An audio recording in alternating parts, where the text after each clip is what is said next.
que na verdade é a única pergunta que eu tenho pra te fazer. Por que você não tá tocando sax erudito ainda? Essa é uma boa pergunta mesmo, cara. Porque assim, desde o primeiro momento que eu ouvi sax erudito, eu fiquei encantado. Desde o primeiro momento. Eu acho que eu não acabei não ficando próximo desse ambiente pelas situações mesmo que foram se apresentando, né? Mas eu sempre ouvi, sempre curti, eu conheço o histórico, conheço, enfim, a série de coisas. Nunca peguei uma peça para tocar. Eu me contento só em ouvir os grandes músicos que eu gosto. E eu tive uma tentativa, assim, que foi uma situação curiosa, quando, nessa época de banda jovem, Orquestra Tom Jobim e tal, eu comecei a fazer tudo quanto era teste fazia, né? E eu fui fazer o teste da banda jovem. E na época eu estudava com o Demétrio, então, como aluno do Demétrio, você tem que usar o Cloud Lake. Cloud Lake. Assim, não tinha outra, né? E eu usava, claro, imagina, é o único professor que eu tinha, né? E na época nem era uma questão mesmo usar qualquer tipo de equipamento que ele recomendasse. Aí eu fui fazer o teste na banda jovem, aí tava o Milton, aí eu toquei, aí ele foi drástico, assim, falou assim, pra tocar erudito tem que mudar a embocadura e a boquilha. Foi a minha passagem mais próxima, assim, do erudito. Mas faltou um pouquinho de maturidade, porque eu poderia até negociar, falar, por exemplo, que eu tinha vontade. Poxa, mas professor, eu tenho vontade, eu trocaria a embocadura, eu trocaria o equipamento, né? Mas foi o mais próximo que eu cheguei. E aí depois, as questões profissionais mesmo foram acontecendo, a própria Orquestra Tom Jobim, e aí essa coisa ficou um pouco longe, assim, né? Mas, enfim, eu não digo que um dia eu iria por esse caminho, porque eu tenho respeito, né? Que bom você tem. Tem uns caras que não tem. Mas eu acho sensacional. Assim, muito. Sabe que quando eu entrei na banda jovem, eu usava uma Cloud Lake.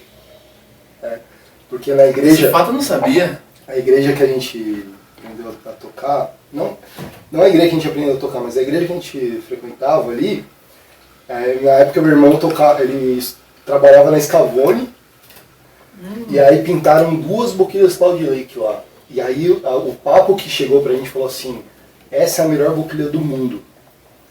Aí eu falei, eu quero essa boquilha. E eu tinha uma Cloud Lake. E eu lembro que a banca do ano que eu entrei era o Mané Silveira. Era o Mané e a Mônica.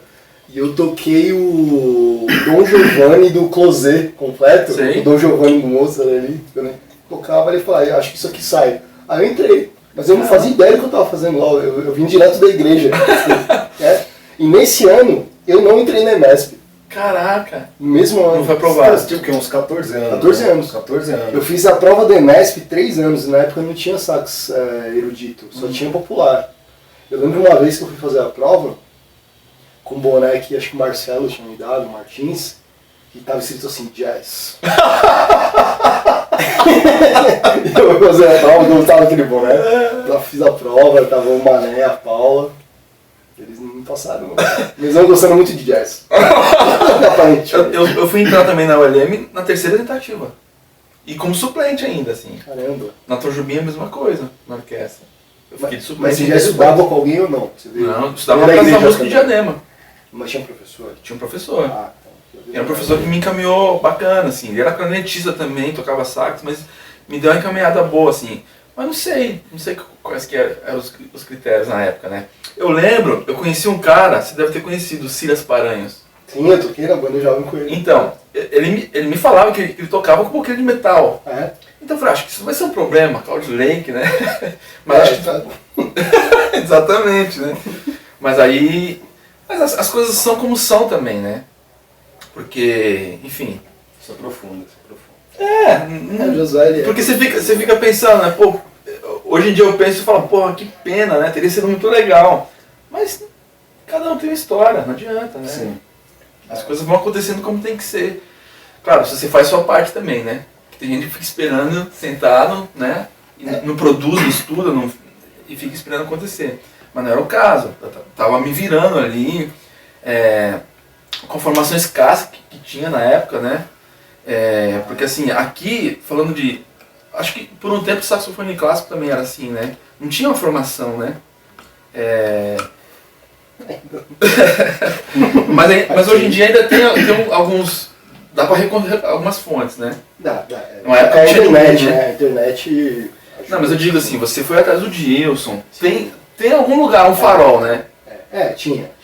Mas aqui nunca teve, assim sempre teve músicos do popular, no saxofone, muito bons, que conseguiram um resultado bom através de muita tentativa, erro e acerto. Mas não era uma coisa organizada, assim. Então você vai estudar, né?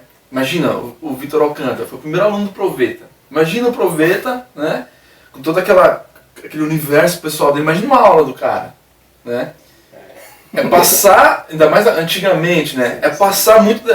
É muito difícil essa coisa de dar aula, porque você não pode passar o seu universo pessoal, a maneira como você se resolveu para o aluno. Você tem que entender o universo do aluno. Sim, você tem que decodificar o conhecimento. Entendeu? Se for, por exemplo, um amador ou um aluno que está querendo se profissionalizar, não importa. A informação ela tem que vir clara, assim, né? E a gente nunca teve isso. Então até hoje, assim, depois de tanto tempo pesquisando, correndo atrás, fazendo aula com gente de fora e tal, eu ainda corrijo questões da minha formação. Eu também. Eu até sinto hoje, isso. Meu primeiro professor foi o Milton. Que foi esse pessoal assim, da época do Milton, do Marco Pedroso, o pessoal da Banda do Estado ali, que fizeram um baita movimento assim, né, em Tatuí aqui. Eles foram muito nesse movimento, assim, se achando, ouvindo o disco, procurando aquelas informações, porque de fato não tinha um professor aqui, tinha o Gilson em festival. Uhum. Em festival não é a mesma aula, né? Em festival você... Eu vejo, assim, eu imagino, né? Quando eu vou dar aula no festival, eu evito mexer em questões técnicas do aluno. Uhum. E tento ajudar com o que ele tem ali. Que se ele fosse estudar num curso regular comigo, eu ia mudar. Ia ter que mudar algumas coisas para conseguir chegar no resultado que eu espero, né? Uhum. Mas aí eu fico imaginando assim, eles construíram desse jeito. E essas questões de base eu tento rever até hoje, assim, eu fico sempre, né, sempre vendo, eu lembro, assim, das vezes que eu viajei para fora, eu sempre gostei de ver aula, mas principalmente aula de criança. Sensacional. Porque aula de criança que é o... Porque sabe o que eu sempre pensava? Que eu não sei se no popular é assim também, se no jazz acontece assim. Mas, por exemplo, aqui tem as escolas, assim, tem conservatórios, faculdades. Aí de uma turma de 10 alunos, 3 tem uma média, uns tem muita dificuldade, uns outros vão bem, e tem uns 2 que são excelentes. E tem, assim, e aí a média é sempre assim também, tem uns 3 que tem um som bonito, o resto o som não é muito bom, e é o mesmo professor. Uhum. Aí quando eu olho pra fora, sempre, todos os alunos têm um som bom. Você olha, todos têm um som muito bonito e tocam as peças que às vezes aqui só o que está tendo destaque está tocando, todo mundo está tocando lá, assim, dá conta de tocar aquilo. E aí eu sempre fiquei perguntando assim, porque aqui eu pensava assim, o cara que tem a facilidade. Aí quando eu via fora, eu falei, mas não pode ser a água dos caras que é diferente, é a base, porque aqui o pessoal está estudando. Eu posso estar errado, mas assim, eu acho que isso tem muito a ver com a referência, sabe? Quando você pega, ao meu modo de ver lá fora, por exemplo, o estudante ele já vem com uma... Você vai falar de jazz, por exemplo, e vai nos Estados Unidos. Esse cara ele já vem com uma referência cultural do tipo de som, de como as coisas têm que soar, entendeu? E é diferente daqui, onde o cara, quando ele entra no conservatório, por exemplo, a maior parte da referência ou veio de uma igreja ou de uma banda e não tem uma referência de estilo que já vem implantada. E isso ele vai aprender a construir, você vai ver, chega um ponto que os sons são bons, né? São diferentes um do outro, mas cada um acha uma referência, mas não é uma referência que, não sei se estou sendo claro, mas que vem de berço, né, praticamente. Posso estar errado. Não sei. Eu sinto assim que não tem o beabá, não tem um ABC, sabe? Por exemplo, eu tenho referência assim de pedagogia do saxofone, pessoas que, enfim, eu conheço muita gente, porque eu realmente pesquiso há bastante tempo. Mas os principais assim são o Joey Allard, o Larry Till e o Eugene Rousseau. E o Eugene Rousseau é um pouco, assim, ele tem os livros, né? Então eu fui comprar os livros, toda vez que eu viajava, eu buscava os livros, ou eu comprava na Amazon um livro. E aí tem um livro dele que é bem conhecido, que é o High Notes, mas eu vi que tinha um outro, assim, pequenininho e tal, que é um livro editado para, tipo assim, aula de high school, sabe? Sim. Onde tem um professor genérico, é um professor que toca tudo, toca clarinete, toca... E aí tem um método ali que é para orientar quem é saxofonista. Isso aí, na década de 60, 70. Tem a foto lá de como é a embocadura. Como não é embocadura. Tem lá a foto. Década de 60, 70. Sim. Assim é errado, assim é certo. Postura, assim é errado, assim é certo. Sabe? Então, assim, muitas dessas pessoas, por exemplo, os músicos de jazz que a gente ouve, muitos deles começaram nesses núcleos. Entendeu? Eles já começaram já encaminhados dessa maneira, né? Então, quero tocar saxofone, não. Primeiro, vai fazer uma aula de clarinete, vai entender outras coisas, sabe? Então, desde o comecinho, quando a música começa, quando as pessoas começam, a música já é de um jeito organizado, minimamente organizado. Aqui não tem isso. Você pega profissionais que têm uma postura péssima, sabe? Que não, assim, tem problemas em algumas regiões do instrumento, sabe? O som é desequilibrado. O que eu estou falando aqui não é nem uma crítica, é uma constatação de que falta base, sabe? Falta o básico, assim, né?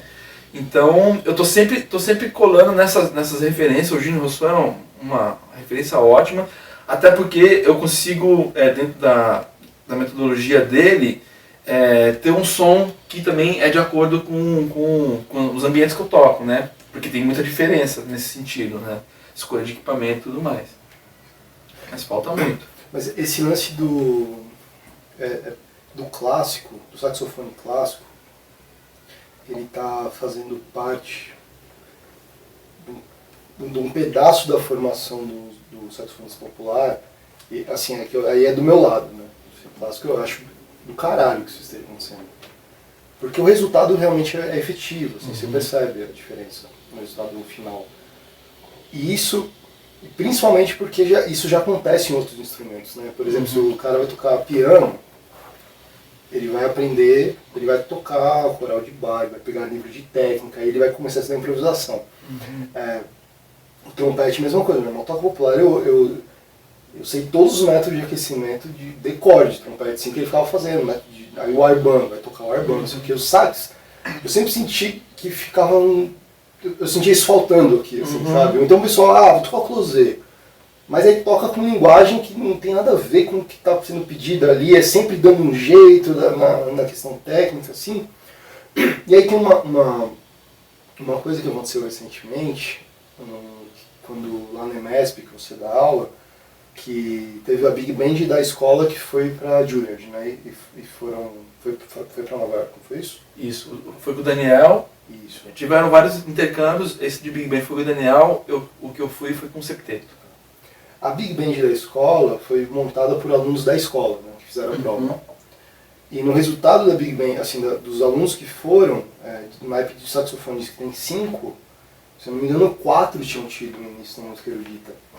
Ou tido contato com essa metodologia em algum momento.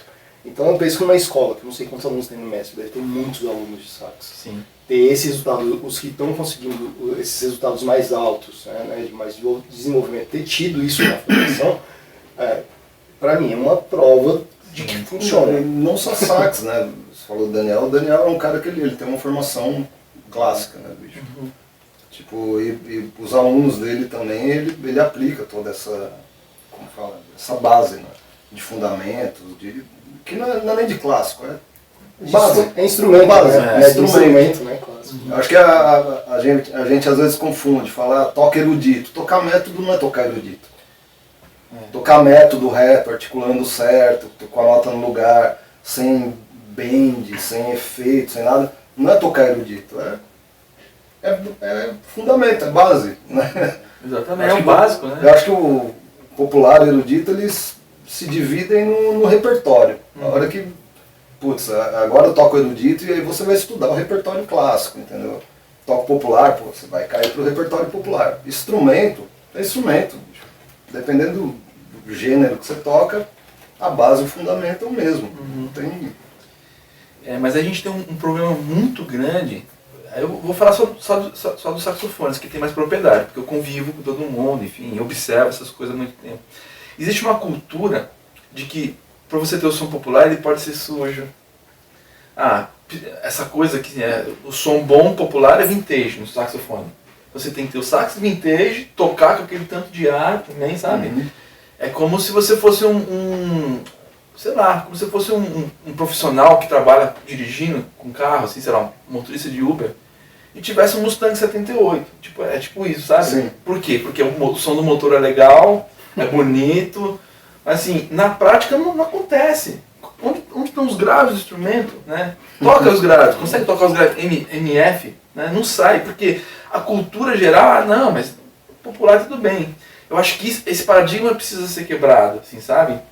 Essa coisa, claro que a gente precisa se aproximar do clássico, a gente precisa se aproximar de tudo, a gente precisa ampliar a visão, mas e quebrar esses paradigmas bobos, assim, que são limitantes. Sim. Sabe? Limita, assim, não tem problema nenhum gostar. Eu gosto, adoro ouvir que tem esse som, isso não é um problema. Sim. O problema é que é uma hegemonia, assim, acham que é assim que é legal, entendeu?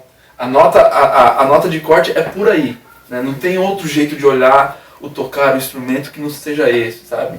Então, isso que você está falando é muito legal, porque realmente, e eu na IMESP, né, a gente tem um volume grande de aluno e uma rotatividade também, então muita gente passa por lá, né? Vai para outra escola, muita gente, hoje em dia os alunos têm ficado muito pouco, porque tem tido oportunidades muito legais de ir para a faculdade, né? Isso é incrível, mas aí tem uma movimentação muito grande. Então eu vejo assim, quando chega um aluno que tem uma formação boa, que vem, por exemplo, do Guri, você fala, caramba,